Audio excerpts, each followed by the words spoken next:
Seigneur, pitié pour... Moi, Seigneur, pitié pour moi, pour m'être tapé ce film qui n'est même pas l'ombre de la beauté de l'original avec des chansons insupportables, une animation à vomir et... pardon, je me suis emportée. Calme, cool, allez, une approche plus objective. Le bossu de Notre-Dame 2, le secret de Quasimodo, donc, est sorti en 2002, soit 6 ans après le film original. C'est donc la suite du bossu de Notre-Dame, et l'histoire se situe environ 7 ans après les événements du premier film. Frollo n'est plus là pour brûler les femmes et les roumains, et bon, à part la maladie et la pauvreté, tout va bien dans notre bel Paris du Moyen-Âge. Sauf que, oh non, Quasimodo est toujours célibataire, et comme c'est bien connu qu'on ne peut pas avoir d'happy ending sans trouver l'amour, il va bien falloir le caser le petit bossu. Surtout qu'en plus, Paris se prépare à célébrer le jour d'amour, une sorte de Saint-Valentin low cost, et du coup tout le monde rappelle bien à Quasimodo qu'il a personne dans sa vie, y compris Phébus et Esmeralda qui se cachent pas vraiment de clamer leur amour devant lui. J'aime à la folie Esmeralda.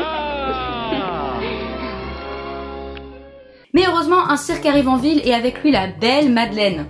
Belle, franchement, c'est pas le personnage féminin le plus osef de tout Disney niveau design. Mais bref, Madeleine est l'assistante du grand magicien Sarouche qui veut piquer une cloche incrustée de bijoux. Il envoie donc Madeleine charmer Quasimodo pour qu'il lui révèle l'emplacement de la cloche, et évidemment, elle va tomber amoureuse de lui en chemin, donc elle va se sentir mal de le manipuler, mais elle a pas vraiment le choix, sinon le magicien la fout à la rue, et blablabla, cliché du mensonge révélé, Quasimodo lui fait la gueule, ils se réconcilient, le méchant est arrêté, la cloche est sauvée, et Quasimodo trouve enfin l'amour. Bon alors, comme vous avez pu le voir, l'animation est dégueulasse, surtout comparée au film original. Ça se remarque surtout pendant les séquences musicales, parce que les musiques globalement sont pas mauvaises, mais l'animation les dessert complètement. Prenons cette chanson, Les Miracles Ordinaires. Elle ressemble beaucoup à En bas du premier film, mais les scènes sont tellement mal foutues et moches qu'on n'arrive pas à rentrer dedans. Sérieux les mecs, si vous avez pas de budget, autant être moins ambitieux et faire que des balades comme à l'Eurovision. Hein. Bon bah puisqu'on est sur le sujet des chansons, parlons-en. Le film en compte 4 si on exclut celle du générique, et bon, c'est clair qu'il faut pas s'attendre à quoi que ce soit qui surpasse Infernal Bacchanal. Qu'est-ce qui peut surpasser Infernal Bacchanal de toute façon? Mais elles sont assez réussies, elles servent à l'histoire, et putain la chanson d'ouverture vous restera en tête à jamais.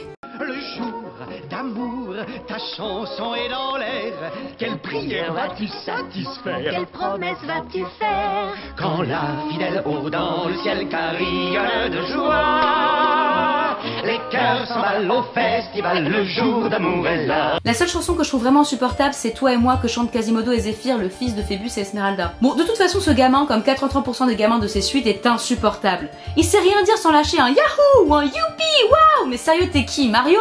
Zéphyr n'est pas le seul nouveau personnage, puisque comme je l'ai dit, on a un duo de méchants, Madeleine et Sarouche. Et ah là là, il est bien loin le temps de Frollo, hein. Ce mec est le méchant le moins crédible de l'univers. Je veux dire, quand ton but c'est de voler une cloche, une putain de cloche, faut te poser des questions sur ta vie, mec. Hein. Madeleine, par contre, peut être assez intéressante, même si c'est un peu le cliché de la fille maladroite mais attachante et que ses états d'âme sont un peu chiants. En plus, la romance entre elle et Quasimodo est très mal faite. Déjà, comment tu veux fonder une bonne relation quand la meuf réagit comme ça la première fois qu'elle te voit? Et c'est pareil pour Quasimodo, hein. Il tombe direct amoureux d'elle parce que c'est une fille. Voilà, c'est tout. Il la croise une fois, ils ont la conversation la plus gênante du monde, et ça y est, il est en mode « je vais l'ajouter à ma collection ». Quasimodo reste l'élément le plus intéressant du film. Je trouve que son développement est dans la continuité de son personnage qu'il était dans le premier film, et on ressent vraiment de la sympathie pour lui. Esmeralda sert pas à grand chose, et Phébus, Phébus je comprends pas. Apparemment 7 ans passés marié à une gitane l'ont rendu hyper raciste. Le mec se méfie direct des gens du cirque juste parce que c'est des gitans sans fondement, rien. Bon, il s'avère qu'il avait raison, mais quand même. Ah bah d'ailleurs, le film passe son temps à nous répéter qu'il faut pas se fier aux apparences, qu'il faut pas avoir de préjugés, blablabla. Mais au final, si, les gitans sont bien les méchants comme Phébus le raciste l'avait prédit. Moralité, la prochaine fois que tonton GG te dira qu'il faut virer tous ses Roumains, bah écoute-le, car il a raison. J'avais tort. Non. Bon bref, pour résumer, le film a quand même 2-3 éléments corrects, comme les chansons et le doublage aussi, qui reprend majoritairement le casting original. D'ailleurs, Francis Lalanne fait vraiment du bon travail à Quasimodo, je trouve. Mais globalement, il ne sert à rien à part trouver une copine à Quasimodo. En fait, ce film, c'est un peu ce que les fans de Notre-Dame de Paris avaient peur que le film original soit.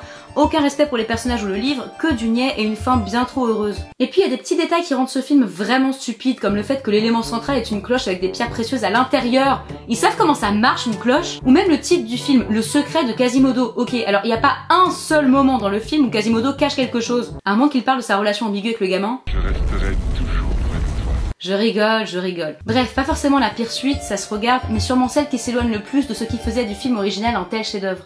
Ah, et la rocaille réussit à pécho Djali. Ça, c'était vraiment un élément important du premier film qui méritait une conclusion.